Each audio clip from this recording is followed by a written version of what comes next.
بسم اللہ الرحمن الرحیم۔ اللہ تبارک و تعالیٰ کے نام سے شروع جو بڑا مہربان نہایت رحم کرنے والا ہے۔ آج ہم آپ کو شب معراج کا واقعہ مکمل تفصیل کے ساتھ سنانے والے ہیں، لہٰذا آپ سے گزارش ہے کہ ویڈیو کو اینڈ تک لازمی دیکھیے گا۔ پیارے دوستو، معراج کا معنی ہوتا ہے بلندی یا اوپر چڑھنا۔ واقعہ معراج کی حقیقت کا سچا ثبوت خود نبی کریم صلی اللہ علیہ وآلہ وسلم کی ذات مبارکہ ہے۔ یہ وہ واقعہ ہے جب اللہ رب العزت نے پلک جھپکنے میں اپنے محبوب کو ساتوں آسمانوں کی سیر کرائی، انہیں خود اپنی زیارت سے مشرف کروایا۔ اللہ تبارک و تعالیٰ قرآن کریم میں ارشاد فرماتا ہے، اور پاک ہے وہ ذات جو ایک ہی پل میں اپنے بندے کو مسجد الحرام سے مسجد اقصی تک لے گئی۔ واقعہ معراج ماہ رجب کی 27 تاریخ کو پیش آیا۔ اس واقعے کو اسلامی تاریخ میں بڑی اہمیت حاصل ہے۔ نبی کریم صلی اللہ علیہ وآلہ وسلم نے معراج کی اگلی صبح جب صحابہ کرام سے اس واقعے کا ذکر فرمایا تو کفار نے آپ کی بات یہ کہہ کر ماننے سے انکار کر دیا کہ یہ کیسے ممکن ہے، یعنی یہ کیسے ہو سکتا ہے کہ آپ نے اپنی بات کے ثبوت میں انہیں مسجد الحرام سے مسجد اقصی تک کے سفر کا حال بیان فرمایا اور راستے میں مسافروں کے حالات سے آگاہ کیا۔ اس پر کفار نے آپ کی بتائی ہوئی باتوں کی تحقیق کی تو سب کچھ ویسے ہی پایا جیسے آپ صلی اللہ علیہ وآلہ وسلم نے بیان فرمایا تھا۔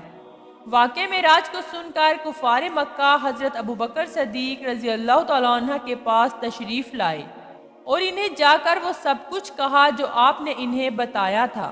حضرت ابوبکر صدیق رضی اللہ تعالیٰ عنہ معراج کے واقعے کو سن کر مان لینے کی وجہ سے آپ کو آپ صلی اللہ علیہ وآلہ وسلم نے صدیق کے لقب سے نوازا۔ واقعہ معراج کو تفصیل سے بیان کرتے ہوئے خود نبی کریم صلی اللہ علیہ وآلہ وسلم فرماتے ہیں، مجھے براق پر سوار کر کے بیت اللہ سے بیت المقدس لے گئے، اور براق کی رفتار اتنی تھی کہ جہاں براق کی نگاہ پڑتی اسی لمحے اس جگہ پر اس کا قدم ہوتا، یعنی جب اس نے آسمانوں کی جانب دیکھا اور اڑنا شروع کیا۔ جب پہلا قدم آسمان پر پڑا سفر کے درمیان آپ فرماتے ہیں، جبرائیل علیہ السلام پورے سفر میں میرے ساتھ تھے۔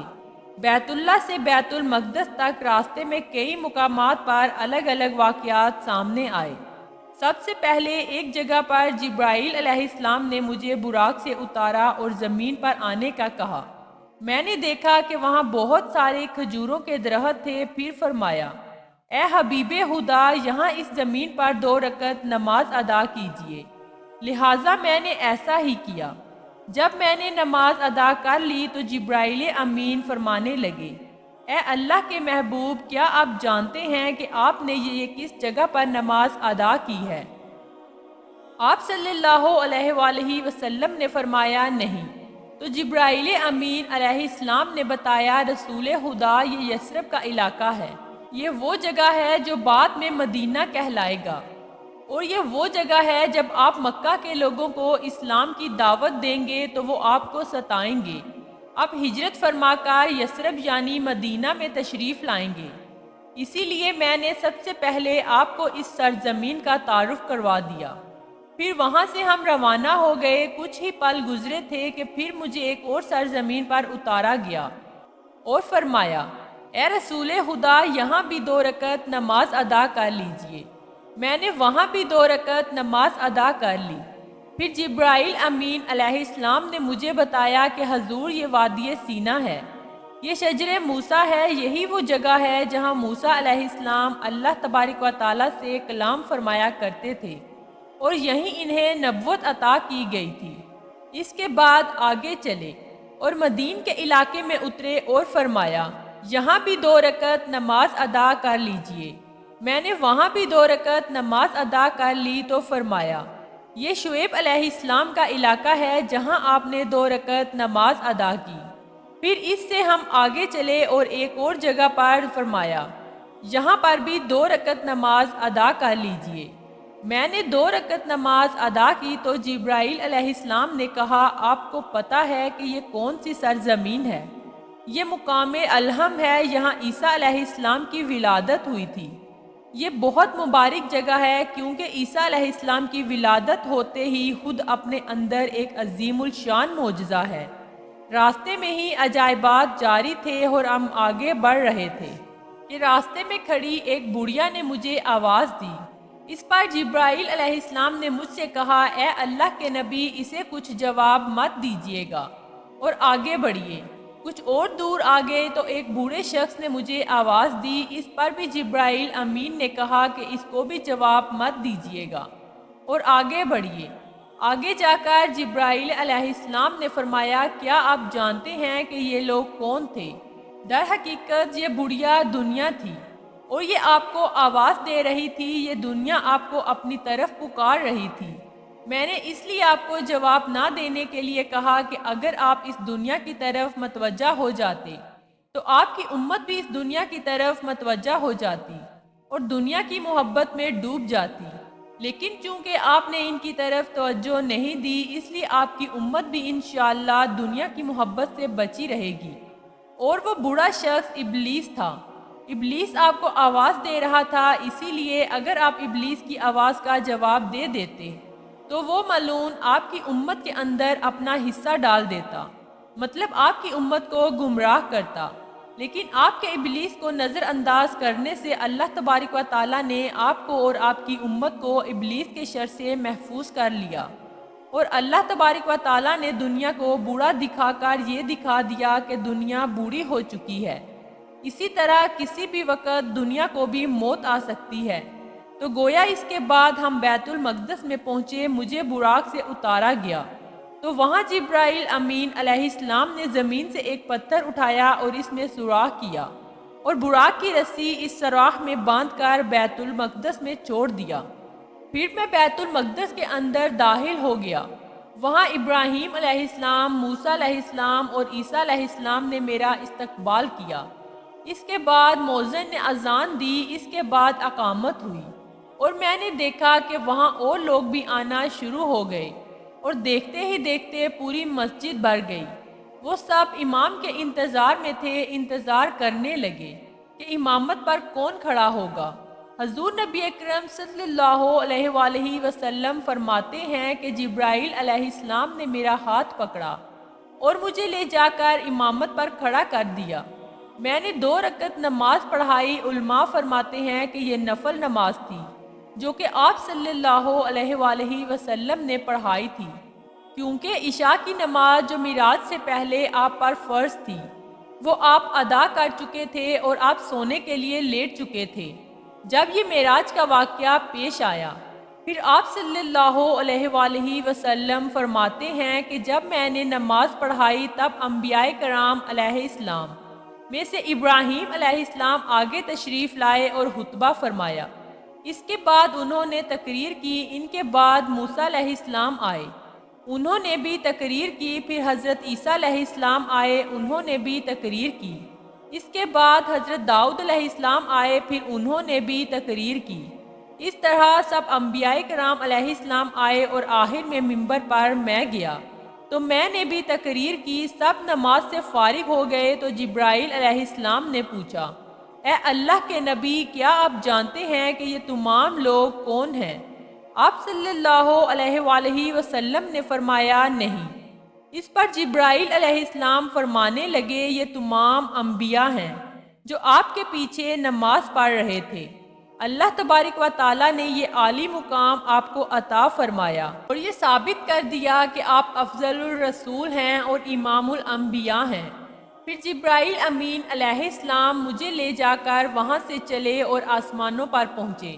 جب ہم روانہ ہو گئے تو زمین سے لے کر آسمانوں تک ایک سیڑھی لگا دی گئی۔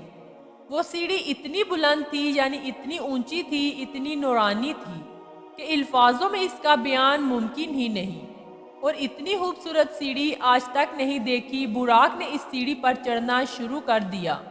جہاں براق کی نظر پڑتی وہاں اس کا پہلا قدم ہوتا، اور وہ پہلا آسمان تھا، وہ سیڑھی ہی براق کا نورانی راستہ تھی۔ جب اس بار مجھے براق لے کر چل رہا تھا اس طریقے سے، ہم پہلے آسمان پر پہنچے اور میرے مسجد اقصی سے روانہ ہونے سے پہلے ان تمام انبیاء کو روانہ کر دیا گیا تھا۔ جو میری امامت میں نماز ادا کرنے کے لیے آئے تھے۔ انبیاء کے آنے کے متعلق دو رائے قائم ہیں، ایک یہ کہ جس میں انبیاء کو جسم حاقی کے ساتھ زمین پر بھیجا تھا، جبکہ دوسرا قول یہ تھا کہ انہیں جسم مثالی کے ساتھ زمین پر بھیجا، سوائے عیسیٰ علیہ السلام اور حضرت ادریس علیہ السلام کے، کیونکہ انہیں اللہ تبارک و تعالیٰ نے زندہ زمین سے آسمانوں پر اٹھا لیا تھا، لہٰذا وہ اپنے ہی انسانی جسم کے ساتھ تشریف لائے تھے، جبکہ دوسرے انبیاء کرام جسم مثالی کے ساتھ آئے۔ نماز فوراً ادا کرنے کے بعد وہ سبھی انبیاء کرام واپس اپنی جگہ پر پہنچ گئے، کیونکہ انہوں نے آسمانوں پر بھی آپ صلی اللہ علیہ وآلہ وسلم کا استقبال کرنا تھا۔ ایک اور مقصد تھا، اللہ تبارک و تعالیٰ نے حضرت محمد صلی اللہ علیہ وآلہ وسلم کو مسجد اقصیٰ تک پہنچا کر پورا کیا۔ وہ یہ ہے کہ ہم سب پر بھی اس بات کا اشارہ کر دیا کہ آپ نبی قبلہ تین ہیں، یعنی آپ دونوں قبیلوں کے نبی ہیں، بیت اللہ شریف کے بھی اور بیت المقدس کے بھی، اور بیت المقدس کے اندر جتنے بھی انبیاء کرام ہیں ان انبیاء کے امام یعنی نبی ہیں۔ اور بنی اسرائیل پر بھی یہ بات ثابت کر دی گئی کہ بنی اسرائیل نبی اسماعیل کا جو قبیلہ ہے اب پوری انسانیت کا وہی قبیلہ ہوگا، چنانچہ وہی ہوا۔ بعد میں بیت اللہ کو پوری انسانیت کے لیے قبیلہ قرار دے دیا گیا۔ آپ صلی اللہ علیہ وآلہ وسلم فرماتے ہیں، جب ہم پہلے آسمان پر پہنچے تو پہلے آسمان پر میرا استقبال آدم علیہ السلام نے کیا، ان سے میری ملاقات ہوئی۔ جب ہم دوسرے آسمانوں پر پہنچے تو حضرت عیسیٰ علیہ السلام سے میری ملاقات ہوئی، اور انہی کے ساتھ حضرت یحییٰ علیہ السلام بھی موجود تھے۔ اس کے بعد ہم تیسرے آسمان پر پہنچے تو وہاں یوسف علیہ السلام کے ساتھ میری ملاقات ہوئی۔ چوتھے آسمان پر حضرت ادریس علیہ السلام کے ساتھ ملاقات ہوئی۔ پانچویں آسمان پر حضرت ہارون علیہ السلام سے میری ملاقات ہوئی۔ جب ہم چھٹے آسمان پر پہنچے تو حضرت موسیٰ علیہ السلام سے ملاقات ہوئی، اور ساتویں آسمان پر حضرت ابراہیم علیہ السلام کے ساتھ میری ملاقات ہوئی۔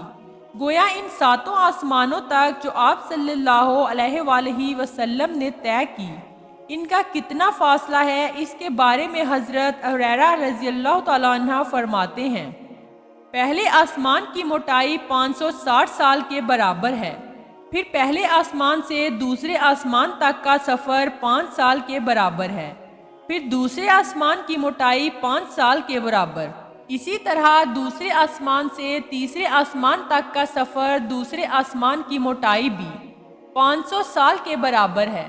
اب اسی طرح ہر آسمان کی موٹائی 500 سال کی دوری ہے۔ اگر اس دورانیے کو جوڑ دیا جائے تو ہمیں اندازہ ہوتا ہے کہ یہ تمام سفر دورانیہ 7000 سال کی دوری بنتا ہے۔ ساتوں آسمانوں پر انبیاء کرام علیہ السلام سے ملاقات اور ترتیب کی تفصیل کچھ یوں ہے۔ ساتواں آسمان کا فاصلہ اور ان کی موٹائی تک کا سفر جو کہ 7000 سال کی دوری بنتا تھا، حضور نبی کریم صلی اللہ علیہ وآلہ وسلم چند لمحوں میں جب یہ سفر طے کرنے کے بعد 7ویں آسمان پر پہنچے تو وہاں سے آگے سدرۃ المنتہا تک جانے کا سفر شروع ہوا۔ جب حضور نبی کریم صلی اللہ علیہ وآلہ وسلم جبرائیل امین علیہ السلام کے ساتھ سدرۃ المنتہا پہنچ گئے تو فرمانے لگے، اے رسول خدا، اس سے آگے میں آپ کے ساتھ نہیں جا سکتا۔ فرمایا، اے جبرائیل، تم میرا رفیق سفر ہے اور تم مجھے یہاں اکیلا چھوڑ رہے ہو۔ جبرائیل امین علیہ السلام فرماتے ہیں کہ حضور، اگر میں اس سدرۃ المنتہا سے آگے گیا تو اللہ تبارک و تعالیٰ کے جلال سے میرے پر جل جائیں گے، اسی لیے میں اس سے آگے نہیں جا سکتا۔ سدرۃ المنتہا کو سدرۃ المنتہا اس لیے بھی کہتے ہیں کہ یہ سارے کمالات کی انتہا ہے، کوئی کمال نیچے کا اوپر نہیں جا سکتا، اور حضرت جبرائیل علیہ السلام بھی اس سے اوپر نہ جا سکے۔ سدرۃ المنتہا وہ جگہ ہے جہاں جبرائیل امین علیہ السلام کی پرواز بھی تھم گئی، لیکن شان رسول صلی اللہ علیہ وآلہ وسلم یہ تھی کہ جس جگہ سے بھی آگے ان کی پرواز جاری رہی۔ اس سے ہم نبی کریم صلی اللہ علیہ وآلہ وسلم کے مقام کا اندازہ لگا سکتے ہیں۔ پھر نبی کریم صلی اللہ علیہ وآلہ وسلم سدرۃ المنتہا تک پہنچے اور یہ ان کی 8ویں معراج تھی۔ اب سدرۃ المنتہا کی موٹائی کا جو فاصلہ ہے وہ 500 سال تک کا ہے۔ اس سے اوپر بھی آپ صلی اللہ علیہ وآلہ وسلم پہنچے اور یہ ان کی 9ویں معراج ہوئی۔ یہ جگہ شریف الکلام تھا۔ حضور نبی کریم صلی اللہ علیہ وآلہ وسلم فرماتے ہیں، یہ وہ جگہ تھی جہاں فرشتے تقدیریں لکھتے ہیں، اور جب میں اس مقام تک پہنچا تو مجھے تقدیر لکھنے والے قلم کی آواز آ رہی تھی، اور وہ آواز میں نے سنی۔ اس سے اوپر جب گئے تو یہ ان کی 10ویں معراج تھی، اور یہ مقام اہلیت تھی۔ اللہ تبارک و تعالیٰ کے نور کے پردے میں آپ صلی اللہ علیہ وآلہ وسلم نے دیکھا۔ آپ صلی اللہ علیہ وآلہ وسلم اس بارے میں فرماتے ہیں کہ میں نے ایک نور اعظم کو دیکھا۔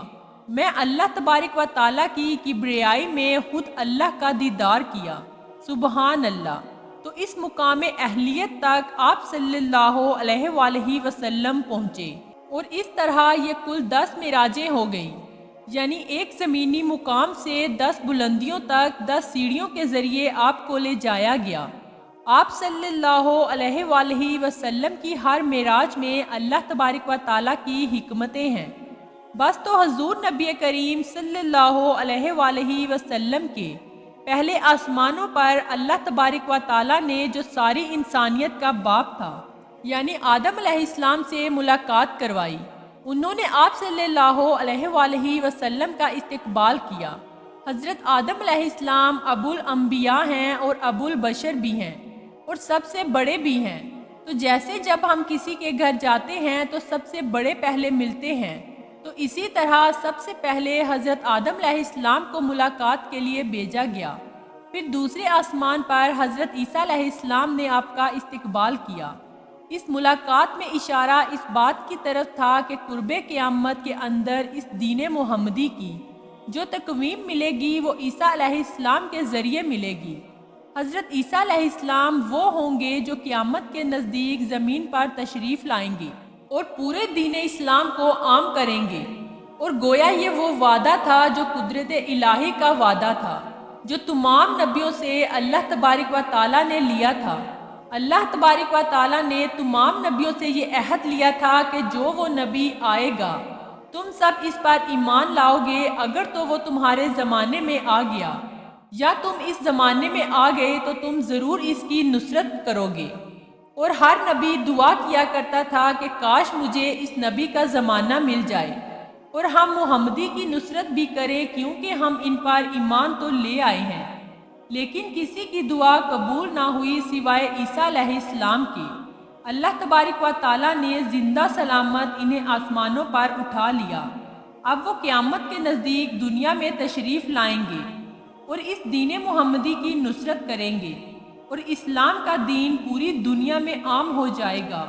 حضور نبی کریم صلی اللہ علیہ وآلہ وسلم کی حضرت عیسیٰ علیہ السلام کے ساتھ یحییٰ علیہ السلام کی بھی ملاقات ہوئی۔ اس کے بعد تیسرے آسمان پر پہنچے تو وہاں یوسف علیہ السلام سے آپ کی ملاقات ہوئی۔ اس ملاقات میں اس بات کی طرف اشارہ تھا کہ کیسے یوسف علیہ السلام نے تکلیفیں برداشت کی۔ بھائیوں نے انہیں کنویں میں پھینکا، انہیں مصر کے بازاروں میں بیچا گیا، اور اللہ تبارک و تعالیٰ نے انہیں مصر کا حاکم بنا دیا۔ اسی طرح حضور نبی کریم صلی اللہ علیہ وآلہ وسلم کو بھی تکلیفیں برداشت کرنے کے بعد ایک دن فتح یاب ہوں گے اور پورے عرب میں اسلام کا پرچم لہرایا جائے گا۔ چوتھے آسمانوں پر حضرت ادریس علیہ السلام کے ساتھ آپ کی ملاقات ہوئی۔ اس میں اس بات کی طرف اشارہ تھا کیونکہ حضرت ادریس علیہ السلام اللہ تبارک و تعالیٰ کے وہ پیغمبر ہیں جنہوں نے قلم ایجاد کی۔ قلم سے لکھنا انہوں نے شروع کیا، اور حضور نبی کریم صلی اللہ علیہ وآلہ وسلم کو اس بات کی طرف اشارہ کیا کہ آپ بھی لوگوں کو اسلام کی تبلیغ میں خطوط لکھیں گے۔ تو اس لیے ادریس علیہ السلام کے ساتھ آپ کی ملاقات ہوئی۔ پھر پانچویں آسمان پر پہنچے تو وہاں ہارون علیہ السلام کے ساتھ آپ کی ملاقات ہوئی۔ پھر چھٹے آسمان پر اللہ تبارک و تعالیٰ نے آپ کی ملاقات حضرت موسیٰ علیہ السلام کے ساتھ کروائی۔ اس ملاقات میں اس بات کی طرف اشارہ تھا کہ جیسے موسیٰ علیہ السلام کے ساتھ آگے جو خلیفہ تھے اور دوسرے جو ان کے نائب نبی تھے وہ یوش علیہ السلام تھے، ان کے ہاتھ پر ملک شام کو فتح کیا گیا۔ بالکل اسی طرح اللہ تبارک و تعالیٰ کے جو نبی کے نائب ہیں ان کے ہاتھ پر ملک شام کو فتح کیا جائے گا، اور اس طرح حضرت عمر بن خطاب رضی اللہ تعالی عنہ کے ساتھ ملک شام کے سارے علاقوں کو فتح کرایا گیا تھا۔ اس کے بعد ساتویں آسمان پر حضرت ابراہیم علیہ السلام کے ساتھ آپ کی ملاقات ہوئی۔ اس ملاقات میں اس بات کی طرف اشارہ تھا کہ آپ وہ جو خدائے محمد ہیں، انہوں نے بیت اللہ کی تعمیر کی اور بیت المعمور کی طرف ٹیک لگائے ساتویں آسمان پر بیٹھے تھے، جس سے ظاہر کیا گیا کہ جیسے انہوں نے بیت اللہ کی تعمیر کی اور بیت اللہ کا حج کیا تو فرمایا اے حبیب خدا آپ بھی بیت اللہ کا حج کریں گے۔ اس کے بعد آپ ساتویں آسمان سے آگے سدرۃ المنتہا کی طرف بڑھے، اور یہ آپ کی 8ویں معراج تھی۔ اس معراج میں اس بات کی طرف اشارہ تھا کہ سدرۃ المنتہا انتہا ہے ہر چیز کی، تو آپ صلی اللہ علیہ وآلہ وسلم کو بھی آپ کی فتح کی انتہا ملے گی۔ آپ نے بڑی جنگیں لڑیں، اس کے بعد پھر آپ مقام شریفہ کلام پر پہنچے، اور یہ آپ کی 9ویں معراج تھی۔ اس میں اشارہ اس بات کی طرف تھا کہ آپ کو غزوہ تبوک پیش آئے گا، اور یہ غزوہ تبوک یہود و نصار کے ساتھ ہوگا، اور نصاری کے جو بادشاہ ہیں وہ تبوک لے کر آئیں گے، تو اللہ تبارک و تعالیٰ ان کو اس پر فتح فرمائیں گے۔ اس کے بعد آپ صلی اللہ علیہ وآلہ وسلم کی 10ویں معراج شروع ہوئی، یہاں تک کہ آپ اللہ تبارک و تعالیٰ کے سامنے پہنچ گئے۔ یہ مقام اہلیت میں آپ کی ملاقات ہو رہی ہے، اور براہ راست آپ اللہ تبارک و تعالیٰ سے بات کر رہے ہیں۔ یہ وہ مبارک جگہ تھی جہاں ظاہری طور پر پورے وجود کے ساتھ آپ کی ملاقات اللہ تبارک و تعالیٰ سے ہو گئی، اور یہاں اشارہ اس بات کی طرف تھا کہ اب آپ کا کمال انتہا کو پہنچ جائے گا، آپ اپنے مقصد میں کامیاب کر دیے جائیں گے۔ اور چونکہ آپ اس وقت اللہ تبارک و تعالیٰ کے سامنے موجود تھے، اس میں یہ بات ثابت کر دی گئی کہ آپ 10ویں ہجری میں اس دنیا فانی سے رخصت ہو کر اللہ کے پاس پہنچ جائیں گے، یعنی آپ وصال فرما جائیں گے، اور 10ویں ہجری میں ہی آپ کا وصال ہو گیا۔ اس پورے واقعے میں بے شمار عجائب بات تھے۔ اس میں واقعہ معراج پوری تفصیل سے بیان ہوا ہے۔ اللہ تبارک و تعالی حضور نبی کریم صلی اللہ علیہ وآلہ وسلم سے فرماتا ہے، اے میرے بندے تجھے اپنے لیے کون سا لقب سب سے زیادہ پسند ہے کہ میں تجھے کس لقب سے پکاروں؟ نبی کریم صلی اللہ علیہ وآلہ وسلم فرماتے ہیں، مجھے عبدی لفظ سب سے زیادہ محبوب ہے۔ عبدی عربی زبان کا لفظ ہے، اس کا مطلب ہے بندہ۔ آپ فرماتے ہیں اے اللہ میں تیری بندگی کروں اور تیرا بندہ بنوں تو یہ مجھے سب سے زیادہ پسند ہے۔ انسان اللہ کا بندہ اور وہ اس کا محبوب ہے۔ واقعہ معراج ایک ایسا واقعہ ہے کہ سائنس ٹیکنالوجی کے اندر بھی اس کا کوئی جواب نہیں۔ جب آپ صلی اللہ علیہ وآلہ وسلم سے اللہ کی ملاقات ہوئی، اور چونکہ آپ اس وقت اللہ تبارک و تعالیٰ کے سامنے موجود تھے، اس میں یہ بات ثابت کر دی گئی کہ آپ 10ویں ہجری میں اس دنیا فانی سے رخصت ہو کر اللہ کے پاس پہنچ جائیں گے، یعنی آپ وصال فرما جائیں گے، اور 10ویں ہجری میں ہی آپ کا وصال ہو گیا۔ اس پورے واقعے میں بے شمار عجائب بات تھے۔ اس میں واقعہ معراج پوری تفصیل سے بیان ہوا ہے۔ اللہ تبارک و تعالی حضور نبی کریم صلی اللہ علیہ وآلہ وسلم سے فرماتا ہے، اے میرے بندے تجھے اپنے لیے کون سا لقب سب سے زیادہ پسند ہے کہ میں تجھے کس لقب سے پکاروں؟ نبی کریم صلی اللہ علیہ وآلہ وسلم فرماتے ہیں، مجھے عبدی لفظ سب سے زیادہ محبوب ہے۔ عبدی عربی زبان کا لفظ ہے، اس کا مطلب ہے بندہ۔ آپ فرماتے ہیں اے اللہ میں تیری بندگی کروں اور تیرا بندہ بنوں تو یہ مجھے سب سے زیادہ پسند ہے۔ انسان اللہ کا بندہ اور وہ اس کا محبوب ہے۔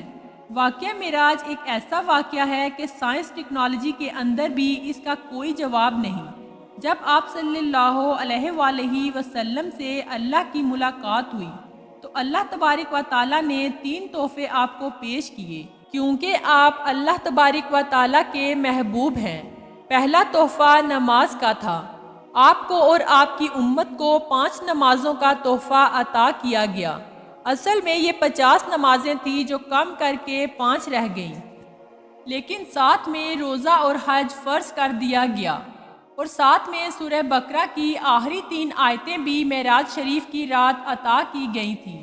تیسرا تحفہ جو آپ صلی اللہ علیہ وآلہ وسلم کو عطا کیا گیا، اللہ تبارک و تعالیٰ فرماتے ہیں، اے میرے محبوب، اگر آپ کی امت شرک سے بچے گی تو اس کے کبیرہ گناہ میں خود معاف کروں گا اور انہیں جنت میں داخل کر دوں گا۔ سبحان اللہ۔ سمجھنے والی بات یہ ہے کہ اتنا عظیم بادشاہ جو اپنے محبوب بندے کو تحفہ دے گا، تو ذرا سوچئے ان تحفوں کی عظمت کا عالم کیا ہوگا۔ معراج کا واقعہ نبوت کے 5ویں سال رجب کی 27ویں رات کو پیش آیا۔ اس سال کو عربی زبان میں عام الحزن یعنی غم کا سال بھی کہا جاتا ہے، کیونکہ اس سال میں آپ صلی اللہ علیہ وآلہ وسلم کی زوجہ حضرت خدیجہ رضی اللہ تعالی عنہا اور آپ صلی اللہ علیہ وآلہ وسلم کے چچا ابو طالب کا انتقال ہو گیا تھا، اور آپ غم میں مبتلا تھے۔ اللہ تبارک و تعالیٰ نے آپ کے غم کو بھلانے اور آپ کو اپنی قدرت کے کرشمے دکھانے کے لیے 7ویں آسمان کی معراج کروائی۔ یہ وہ سفر تھا آسمانوں کی بلندیوں کی طرف طے ہوا، اسی لیے اس کا نام معراج رکھا گیا۔ معراج کے لغوی معنی ہیں سیڑھی یا بلندی کے۔